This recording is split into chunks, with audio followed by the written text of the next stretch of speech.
ជំរាបសួរពុកម៉ែបងប្អូនអរគ្នាថ្ងៃនឹងចេញមកទៀតហើយវីដេអូរបស់យើងគឺបេះផ្កា strawberry ម្ដងដោយសារតែអត់សូវមានការងារធ្វើអញ្ចឹងតើតកាចេះប្រើធ្វើនេះធ្វើនោះឲ្យតែបានមួយថ្ងៃទៅបងប្អូនហើយបេះផ្កា strawberry នេះងាយទេបេះតែផ្កាណាស្អុយផ្កាណាផ្លែអត់ល្អអីចឹងវិអញ្ចឹងបេះបោះចោលអញ្ចឹងណាបងប្អូនបេះស្លឹកលួយស្លឹកងាប់ចេញខ្លះដែរអញ្ចឹងណាមានអីបងប្អូនអើយព្រលឹមឡើងចូលល្ងាចឡើងចេញអញ្ចឹងទៅមួយថ្ងៃធ្វើការឲ្យតែរួចបានមួយថ្ងៃអញ្ចឹងណានិយាយពីថាអត់ការងារអញ្ចឹងកូនចៅចង់តែដេកផ្ទះទេតែតកាតើមកឲ្យកូនចៅឈប់ទេហើយបងប្អូនឃើញអ្នក strawberry មហោស៊ឺនេះគឺផ្លែល្អមែនតែនហ្មងផ្លែឡើងធំហើយចេញមកមួយចកោម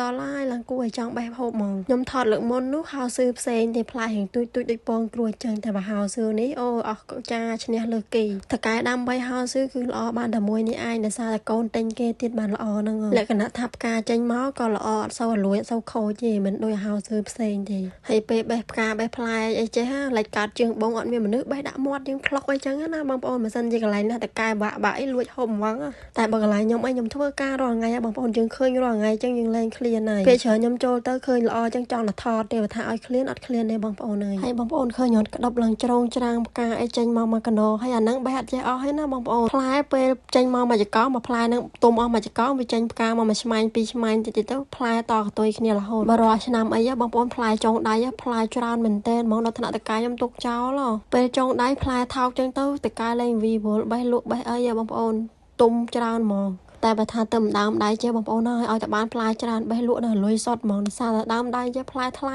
ណាសម្បីតែទៅម៉ាតអីឃើញឲ្យមកប្រអប់10000ជាងមិនតិចមួយអីទេហើយកន្លែងបងប្អូនខ្លះបេះ strawberry ដែរឃើញគាត់ចូលធ្វើការតាំងពីយប់ងឹត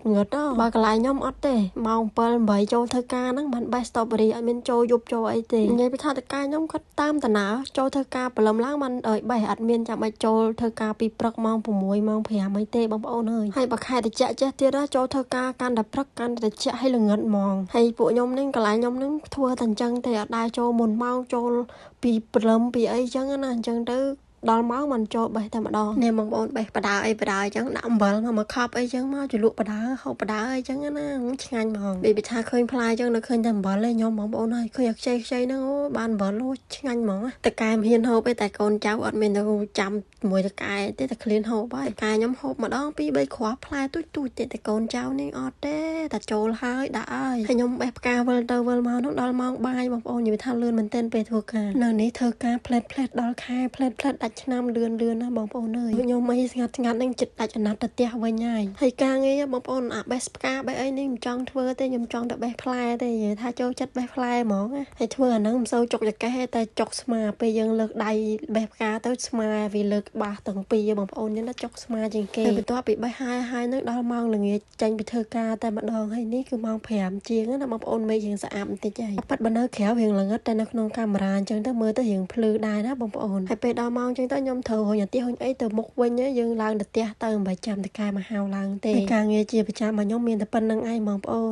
នមិនដែរនៅកន្លែងធ្វើការកន្លែងខ្ញុំបែបនេះជូនពរសំណាងល្អទាំងអស់គ្នាបងប្អូនហេង